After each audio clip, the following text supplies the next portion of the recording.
Have you ever wondered what it really takes to change yourself? Not just for you, but for the good of everyone around you? It's a huge question. Well, today, we're going to dive into a pretty remarkable roadmap for that exact journey, one that comes from the ancient Avatamsaka Sutra. It's called the Bodhisattva's 10 Dwellings, and it's basically a step-by-step guide to profound inner transformation. So, first things first, let's get clear on this term. What exactly is a bodhisattva? You might be picturing a statue in a temple, right? But really, a bodhisattva is an idea, a powerful archetype. It's any person who decides to walk the path to enlightenment, but here's the key. They're not doing it just for themselves. Their whole motivation is to help every other living being get there too. It's an absolutely incredible journey of courage and compassion.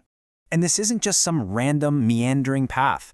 No, the sutra lays out a very clear 10-stage map. You can almost think of it like a spiritual training program, one designed to build the deepest wisdom and the most powerful compassion imaginable. These are the 10 dwellings, or you could call them 10 stages of abiding or resting in a certain level of realization. And this isn't some new idea, not at all. The text says this is the path taught by all the Buddhas, past, present, and future. So you could say it's a timeless blueprint for what we're all capable of. Okay, so here's the map for our whole journey today. We're going to start with that very first spark, the initial aspiration. Then we move into the real groundwork, like taming the ground. After that, it's about building an absolutely unshakable mind, which you see in stages like non-retrogression. And it all culminates in the perfected wisdom of a Dharma prince and the final anointment. So let's jump in right at the beginning. The very first dwelling is initial aspiration. And this is maybe the most important moment of all. It's that spark that gets the whole engine running. So what is it that causes such a massive shift in a person's life? Well, the sutra says it usually comes down to one of two things. The first is just pure empathy. You see other people, other beings, going through real pain, and it hits you with this overwhelming feeling, this urge to do something. The other way is through inspiration. You see the wisdom and peace of an enlightened person, or you hear their teachings, and you think, wow, I want to achieve that so I can help everyone. And this quote right here just gets right to the heart of it. The whole journey doesn't start from a selfish place, like trying to escape your own problems. It starts from this powerful, incredible wish to be a refuge for suffering beings. That compassionate drive, that's the bedrock. Everything else is built on top of that. It all starts with heart. Okay, so once that initial spark is lit, that's when the real work kicks in. These next few stages are all about stabilizing your mind, going deeper with your understanding, and basically forging the inner tools you're going to need for the long haul.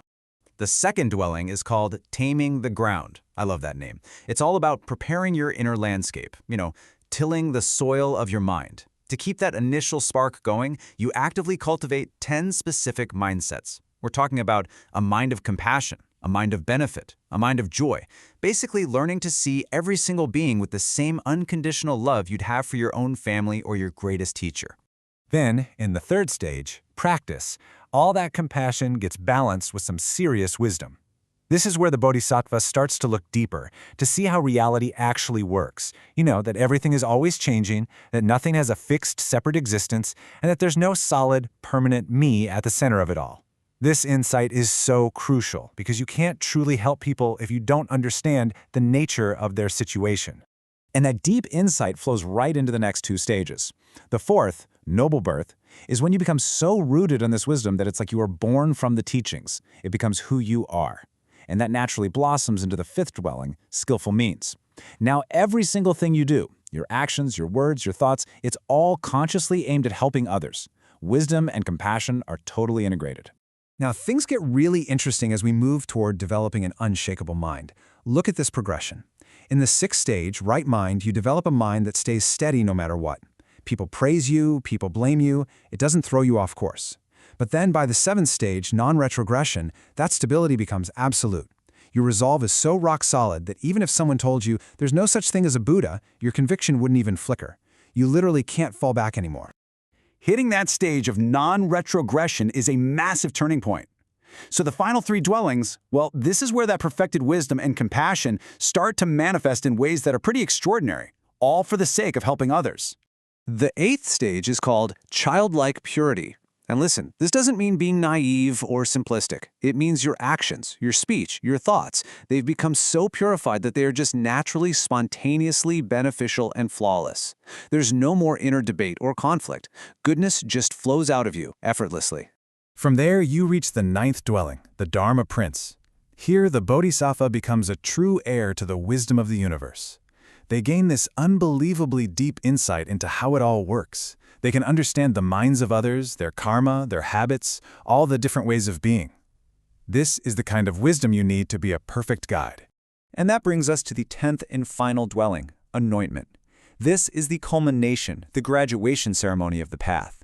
The Bodhisattva is metaphorically crowned, like royalty, totally ready to embody their full potential.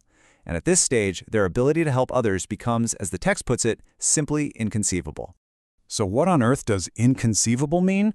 Well, the sutra uses this huge, cosmic imagery to explain it. It says they can shake countless worlds with their impact, shifting consciousness on a vast scale. They can illuminate countless worlds with their wisdom.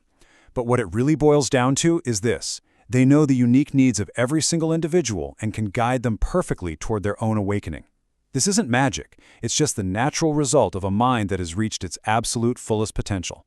So after walking through all 10 of these stages, from that first little flicker of empathy all the way to this boundless ability to serve, what's the real takeaway for us?